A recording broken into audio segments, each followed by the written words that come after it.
Olá, pessoal, sejam bem-vindos ao meu canal. Meu nome é Aníbal Azevedo, eu sou seu professor aqui nesse nosso curso Criando o Mapa Verso. Estamos na aula 8 da semana 12. E agora, pessoal, o que a gente vai fazer? É um passo muito importante, essa aula é muito importante. Claro que os desenvolvimentos das aulas anteriores são importantes também para chegar até aqui. Se você não assistiu a aula anterior, vai aparecer um card aqui em cima. Mas o que eu queria frisar muito, pessoal, é que a gente vai fazer o que a gente já tinha visto numa outra semana. Acho que vai aparecer um outro card para essa outra semana. De fusão de dados. Por quê? Porque eu tenho uma tabela que eu vou juntar com outras tabelas. E são três tabelas importantes que eu preciso ter.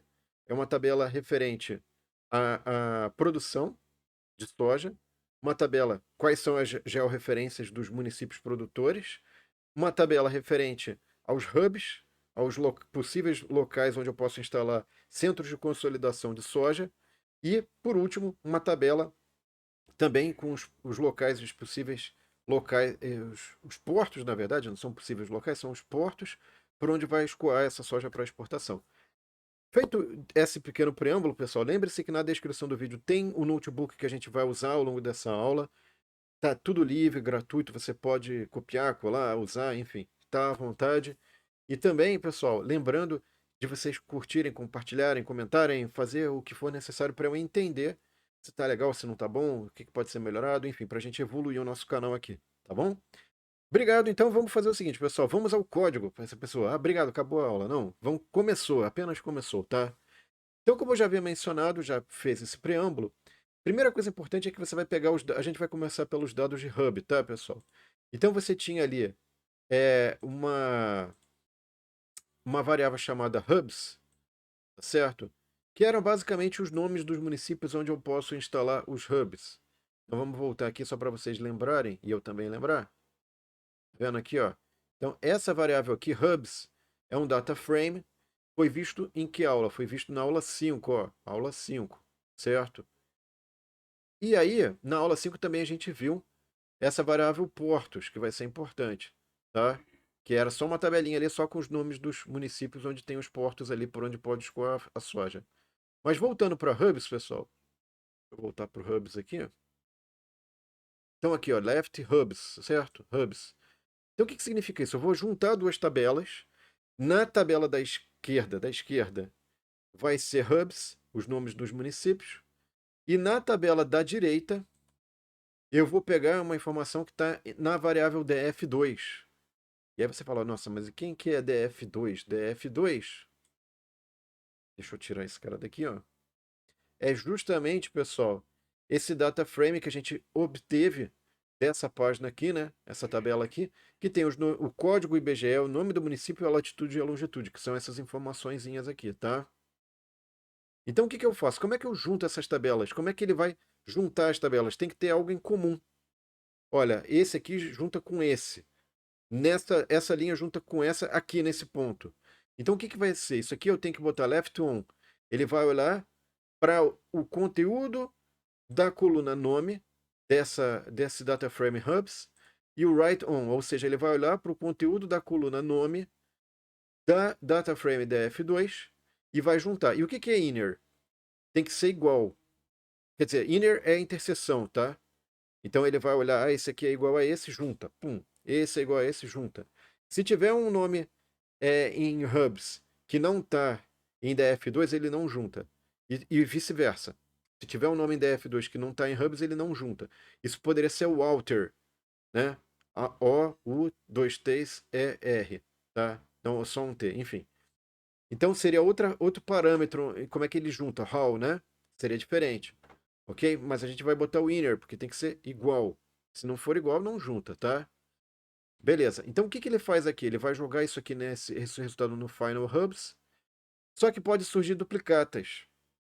Porque existem nomes aqui, pessoal, nessa tabela, que esse Canarana, por exemplo, tem mais de um, tá? Então, dependendo do código F, você tem cidades de mesmo nome, só que estão em outros estados. Então, só o nome da cidade não é suficiente. O ideal seria o quê? Sempre usar o código IBGE. Só que mesmo o código IBGE ele pode mudar no tempo, tá, pessoal? Então, lembre-se lá numa aula anterior que eu estava usando a API versão 3 lá do IBGE, Se você usar a API versão 2, esse código IBGE é diferente. Então também pode dar problema, tá? Não é porque só que você está usando o código IBGE que você. Ah, tudo bem, isso não muda. Muda sim, muda no tempo, tá? Toma cuidado com isso, porque pode te dar um monte de dor de cabeça. Eu já tive problemas também com isso, tá? Então aqui ele eliminou. Como é que ele elimina duplicatas, pessoal? Ele usa o campo nome e ele pega a primeira ocorrência. E ele faz a substituição na variável Final Hubs. Então, ao invés de eu botar o resultado dessa substituição na própria Final Hubs igual a esse comandinho, eu posso botar esse in place igual a true e aí ele já faz a substituição, já atualiza a variável, tá? E aqui, de novo, eu faço o que, pessoal? Quando eu faço essa fusão, eu vou ter vários municípios, né? Então veja o seguinte, eu estou juntando o hubs com as informações de georreferência na prática, né? Eu estou adicionando informação de georreferência. Eliminei duplicatas. Quando eu elimino a duplicata, esse índice aqui, ele vai ficar cambeta. Ele vai ficar, tipo, vai ficar 1, 2. Aí cortei o 3, vai ficar 1, 2, 4. Isso pode te dar um monte de dor de cabeça lá na frente. Se você for usar, porque a gente vai usar esse index aqui, o index da linha. Então você tem que fazer esse reset index, aí você põe drop true, elimina, joga fora, né, a duplicidade. E não só elimina a duplicidade, né? E salva isso na variável atualizada, como ele atualiza esse índice. Tá? Então esse reset index, na verdade, ele atualiza o índice, troca esse índice, certo? E joga fora, porque se você não botar esse drop true, ele cria uma coluna do índice antigo. Qual era o índice antigo? De repente você quer, então você põe drop igual a false, que é o parâmetro padrão, né? Mas enfim, eu tiro, porque não vou precisar, tá? Mas se você quisesse manter o índice antigo, ou manter duplicidade, aí tem outras formas de lidar com essa situação toda, tá? Muito bem. Então, esses aqui, ó, a gente já fez então a tabelinha com as localidades, o nome delas, o código IBGE, a latitude e a longitude. Beleza. Isso para os municípios candidatos a ter hub, tá? Aqui eu tenho a tabelinha dos portos. Então, eu vou fazer a mesma coisa que eu fiz antes, só que agora para portos. E vou botar a latitude, código IBGE latitude, longitude, enfim. Aqui está mais simples, porque não tem duplicidade, não tem uma série de problemas que a gente tinha lá na tabela anterior, tá? Muito bem. E aqui no dado dos municípios produtores, pessoal, o que que eu faço? Primeira coisa, eu não vou para direto essa fusão da geolocalização, tá? O que que eu faço aqui primeiro? Primeiro eu pego e faço o DFS copy. Então, só para a gente lembrar, o que que é o DFS? DFS. Saiu. Né? Deixa eu voltar aqui, ó. Deixa eu ver se eu tenho. Então, isso aqui, na verdade, foi visto lá na aula 4, pessoal. Deixa eu ver se eu consigo voltar aqui, ó. Isso aqui, na verdade, ó, essa tabelinha DFS foi visto na aula 2, na verdade, né, pessoal? A gente viu lá atrás na aula 2. É uma tabela que você tem aqui, ó. Isso aqui, ó, tá vendo? Então você tem o código do município, só os municípios do estado do Mato Grosso, ó. Então você tem o nome, o código, a produção, você tinha essa informação. Cuidado que o nome do município aqui vem com a sigla também do estado, tá? Não vem só o nome. Então, já fica a dica aqui, pessoal, para você tomar cuidado com isso aqui e tentar utilizar o código do município, né? Na hora de fazer essa fusão aqui. Mas, enfim. Então, já você vê que trabalhar com várias fontes de dados vai te dar várias observações importantes para você tomar cuidado. Então, o que que eu fiz aqui? O DFS eu fiz uma cópia. E aí, o que que eu fiz? Eu tive que fazer um reset no index aqui e jogar fora, para ele não gerar uma nova coluna com o índice antigo, tá? E atualizei, eu não botei o in place igual a true. Aí eu tenho que fazer DFS final igual a DFS final. Senão ele não salva essa operação, né? De alteração que eu fiz, tá? O DFS final, pessoal, por que que eu fiz o reset index? Para tirar aquele código no município que estava associado a cada linha ali, né? O dado original até, eu poderia ter pego o dado original, mas enfim, não precisava ter feito esse reset index, fiz só para mostrar também uma coisa interessante, tá? Aqui o DFS final, pessoal, o código, eu estou transformando em número. Por quê? Porque eu quero agora usar isso aqui para fazer um comparativo, e é importante que isso seja, para fazer esse comparativo, um número, tá? Então eu transformei em número, e aqui está a nossa tabelinha DFS final. que vai ser importante para fazer a fusão de dados. Então agora, o que eu vou fazer? Só para vocês, para a gente confirmar, pessoal, o DF2, o que é o DF2? Vamos lá, voltar um pouquinho, né? O DF2 é uma tabela que a gente fez na aula 7, a gente finalizou, e ele tem o código IBGE. Só que esse código IBGE aqui, ele está registrado como? Como número. Então, para confirmar que ele está registrado como número, ó, tipo int, ó, class int, ó. Então, eu peguei aqui o primeiro valor, né, que aparece nessa coluna, peguei o primeiro valor da coluna e mostrei que o tipo do primeiro valor dessa coluna é int. Quer dizer, todos os valores dessa coluna são inteiros. E por que eu estou falando isso? Porque o DF2, que tem o código IBGE, é número. E esse cara daqui, se eu quiser comparar não pelo nome, mas pelo código, tem que ser número também. Para eu poder comparar número com número, senão vai dar erro, né, pessoal? Então, na hora que eu for fazer a fusão, que eu for fazer o PD merge, que é a fusão de tabelas, de data frames, eu vou usar o quê? Eu vou usar o código. Então, na tabela que vai ficar à esquerda, é o DFS final, tá? Que está aqui, ó, tá vendo? Esse pedacinho aqui, certo?